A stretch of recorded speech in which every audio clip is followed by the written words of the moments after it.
Draw करेंगे path. ये देखिए पाथ ऐसा आप आराम से ड्रॉ कर सकते हैं, इससे आपको पता चल जाएगा कि मार्केट किस डायरेक्शन पे जा रहा है। सपोर्ट और रेजिस्टेंस एक ऐसा टॉपिक है जिसको लोग अक्सर इग्नोर किया करते हैं। 90% लोग हमेशा इंडिकेटर के पीछे भागते हैं और बेसिक प्राइस एक्शन जिसमें सपोर्ट और रेजिस्टेंस भी शामिल है उसको इग्नोर कर देते हैं, जिसके कारण उनका लॉस होना फिक्स हो जाता है। सपोर्ट और रेजिस्टेंस एक ऐसा टॉपिक है, अगर आपने उस पर मास्टरी कर ली तो आप ऐसे ही ट्रेडिंग की दुनिया में 5% लोगों में शामिल हो जाएंगे। हेलो दोस्तों, मेरा नाम है अक्षय, आप सभी देख रहे हैं मेरे चैनल ट्रेड विद अक्षय में। मान लेते हैं आप कोई लिफ्ट से ऊपर जा रहे हैं, तो आप कहाँ तक जा सकते हैं? टॉप फ्लोर तक। वैसे ही अगर मान लीजिए आपको नीचे उतरना है तो आप कहाँ तक उतर सकते हैं, कहाँ तक जा सकते हैं? ग्राउंड लेवल तक। वैसे ही ट्रेडिंग में चार्ट एनालिसिस जब करते हैं तो जो टॉप फ्लोर होता है जहाँ के ऊपर हम नहीं जा सकते उसको हम रेजिस्टेंस बोलते हैं, और ग्राउंड फ्लोर जहाँ से हम नीचे नहीं जा सकते उसको हम लोग सपोर्ट बोलते हैं। अगर हम लोग चार्ट में देखें तो सपोर्ट एक ऐसा एरिया होता है जहाँ पर मार्केट आता है और वहाँ से मार्केट बाउंस बैक करके ऊपर चला जाता है, वो एरिया जो होता है या जोन जो होता है उसको हम सपोर्ट बोलते हैं। अब बात आती है कि यहाँ से ऊपर उठ के ही क्यों जाता है, यहाँ से बाउंस बैक क्यों करता है? तो इसका सीधा सा जवाब है, यहाँ पे खरीदार ज्यादा है, यहाँ पे बायर्स ज्यादा है। उदाहरण के लिए देखते हैं, आज अभी गोल्ड की कीमत है 1,50,000 रुपए। आज से 2 से 3 साल पहले वो 80,000 रुपए पे थी। अगर मान लेते हैं कि आज के समय पे अभी अगर गोल्ड का प्राइस 80,000 आता है तो लोग उसको तेजी से गोल्ड बाय करने लगेंगे। क्यों? क्योंकि उसकी डिमांड ज़्यादा हो जाएगी, क्योंकि आज कल तक वो जो 1.5 लाख रुपए था आज 80,000 रुपए है। तो सिंपल सी बात है, कोई भी उसको तेजी से बाय करना चालू कर देगा। जैसे ही प्राइस बढ़ेगा वैसे ही डिमांड बढ़ जाएगा और गोल्ड का खरीदारी तेज हो जाएगा। ठीक वैसा ही जब भी स्टॉक मार्केट में कोई भी प्राइस अपने सपोर्ट पे आता है तो वहाँ पे डिमांड बढ़ जाता है। जैसे ही डिमांड बढ़ता है तो प्राइस में एक बाउंस बैक आता है या बाउंस आता है और वो सीधा ऊपर चला जाता है। तो यही सपोर्ट होता है। सपोर्ट पर मार्केट का ऊपर उठना सिर्फ और सिर्फ डिमांड और प्राइस के सस्ता होने के कारण ही होता है। सपोर्ट एक लाइन भी हो सकता है, एक एरिया भी हो सकता है, एक जोन भी हो सकता है। नॉर्मली हम सपोर्ट को एक जोन की तरह लेके चलते हैं जहां से प्राइस हमेशा ऊपर जाता है, और ये प्राइस ऊपर जाने का इस बात पर भी निर्भर करता है कि कोई सपोर्ट कितना स्ट्रांग है। अब बात करते हैं रेजिस्टेंस का। रेजिस्टेंस जो होता है वो किसी बिल्डिंग की टॉप फ्लोर की तरह होता है जहां से हम ऊपर नहीं जा सकते। चार्ट में जब भी कोई रेजिस्टेंस हम ड्रॉ करते हैं या ऐसा एरिया जहां से मार्केट ऊपर नहीं जा सकता, बार बार वहां से टकरा कर नीचे आता है, उस एरिया को हम लोग या जोन को हम लोग रेजिस्टेंस बोलते हैं। गोल्ड का ही एग्जांपल हम लोग ले सकते हैं कि जैसे ही अगर मान लीजिए प्राइस वापस से हमारा 1.5 लाख रुपए आ गया तो फिर वहाँ पे अधिकतर लोग बाय करना बंद कर देंगे क्योंकि वहाँ डिमांड कम हो जाएगा।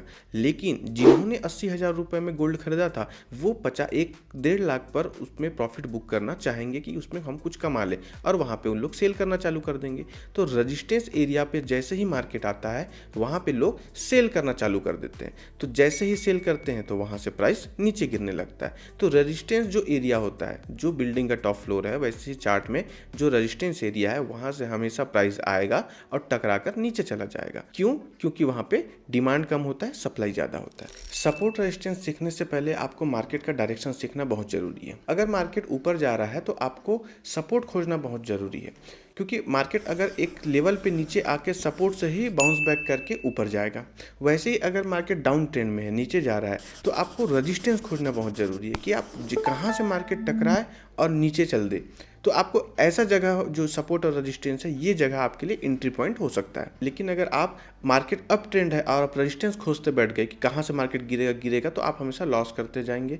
वैसे ही अगर मार्केट डाउन ट्रेंड में है और आप सपोर्ट खोजते रह गए कि यहाँ से ऊपर उठेगा, यहाँ से ऊपर उठेगा, तो आप भी हमेशा लॉस करते रह जाएंगे, क्योंकि आप ट्रेंड के अगेंस्ट डायरेक्शन पे ट्रेड कर रहे हैं। अगर आपने मेरा मार्केट का डायरेक्शन वाला वीडियो नहीं देखा है तो डिस्क्रिप्शन में मैं लिंक दे दूंगा, आप एक बार जरूर उसको जाके देखिए। अब सीधे चलते हैं चार्ट की तरफ। मान लीजिए निफ्टी का 1 घंटे का चार्ट है। यहाँ पे हम देखते हैं कि मार्केट यहाँ से एक रेजिस्टेंस बना के नीचे गिर रहा है। यहाँ पे एक रेजिस्टेंस था, यहाँ पे एक रेड कैंडल बनाया, अब यहाँ से चांसेस है कि नीचे गिरेगा।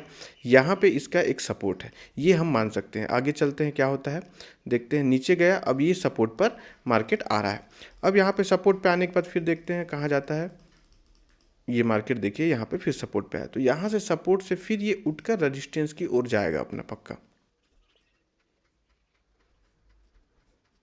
ये मार्केट के लिए रेजिस्टेंस है। यहाँ से मार्केट गिर के नीचे फिर वापस सपोर्ट तक जाएगा। ये तब तक होते रहेगा ऐसा जब तक कि कोई एक डायरेक्शन ना पकड़ ले। अब देखिए यहाँ पे क्या हो रहा है, मार्केट यहाँ पे सपोर्ट है, ये सपोर्ट है, ये सपोर्ट है, ये रेजिस्टेंस है। जब मार्केट ने दोबारा यहाँ पे सपोर्ट पर आके सपोर्ट को तोड़ा तो ये वापस से जब यहाँ पे आया तो वो उसके लिए रेजिस्टेंस बन गया। तो सपोर्ट हमेशा जब टूटता है तो रेजिस्टेंस बन जाता है, और रेजिस्टेंस जब टूटता है तो वो सपोर्ट बन जाता है। उसके बाद मार्केट हमेशा यहाँ देखिए यहाँ पे नीचे आया। अब देखिए मार्केट यहाँ पे वापस से एक रेजिस्टेंस पर आया, और रेजिस्टेंस पे आने के बाद फिर से वो नीचे की ओर जा रहा है। सपोर्ट को तोड़ दिया, फिर इसके लिए एक सपोर्ट जो था वो रेजिस्टेंस बन गया। अब फिर नीचे नीचे जाते हुए नीचे जा रहा है। हमको ये देखना है कि मार्केट का डायरेक्शन कौन सा है। मार्केट का डायरेक्शन पता कैसे करेंगे, एक तो प्राइस एक्शन से करेंगे, और प्राइस एक्शन से ड्रॉ करेंगे पाथ। ये देखिए पाथ ऐसा आप आराम से ड्रॉ कर सकते हैं। इससे आपको पता चल जाएगा कि मार्केट किस डायरेक्शन पे जा रहा है। देखिए यहाँ तक मार्केट अब डाउन ट्रेंड में शिफ्ट हो रहा था, फिर ये गैप अप खुला, गैप अप खुलने के बाद ये वापस से डाउन ट्रेंड की ओर शिफ्ट हो रहा है। अब ये जो एरिया है, ये एरिया, ये इसके लिए सपोर्ट का काम कर रहा है। अगर ये एरिया टूट जाता है तो डेफिनेटली मार्केट फिर नीचे की ओर जाएगा। ठीक है, ये लोअर हाई बनाते हुए जा रहा है। अब यहाँ पे अब मार्केट नीचे आ गया। तो जब भी आप ऐसे सिचुएशन में, जब आपको कंफर्म हो जाए कि मार्केट डाउन ट्रेंड में है, तो आप क्या कर सकते हैं, सिर्फ रेजिस्टेंस आप फॉलो कीजिए, रेजिस्टेंस आप लगाइए। ठीक है, जैसे ये रेजिस्टेंस हो गया, ठीक है, ये हो गया रेजिस्टेंस।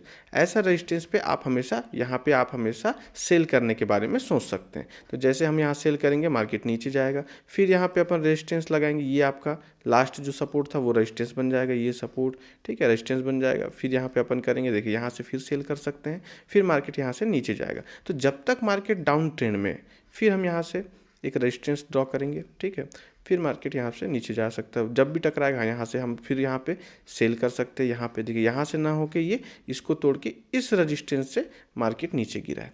तो सिंपल सा, अगर आप रिस्क रिवॉर्ड मैनेज करते हैं और मार्केट का डायरेक्शन अगर सही रखते हैं तो आपका एंट्री हमेशा परफेक्ट हो सकता है।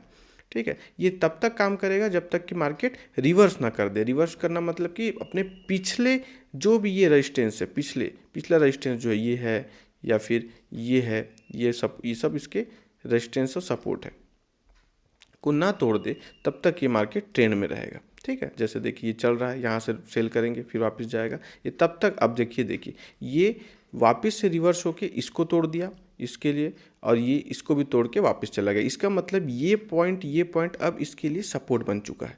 ठीक है, तो अगर मार्केट यहाँ रुकता है नीचे आने के बाद तो यहाँ पे आप बाय कर सकते हैं। जैसे देखिए यहाँ पे आए तो यहाँ पे आप बाय कर सकते हैं, फिर इसके ऊपर जाएगा, फिर यहाँ पे अगर कभी आता है मार्केट नीचे तो हम फिर यहाँ पे एक बाय कर सकते हैं। ठीक है, तो सपोर्ट और रेजिस्टेंस जो होता है वो इसी तरह से काम करता है। तो हमेशा ध्यान रखेंगे कि मार्केट जब ट्रेंड, डायरेक्शन सबसे इंपॉर्टेंट है। अगर मार्केट डायरेक्शन अप है तो आप सपोर्ट देखेंगे और मार्केट हमेशा ऊपर जाएगा। अगर मार्केट का डायरेक्शन डाउन है तो हमेशा आप रेजिस्टेंस देखेंगे, वहाँ से टकरा के मार्केट नीचे आएगा। तो ये ड्रॉ करना आपके लिए बहुत ज़रूरी है।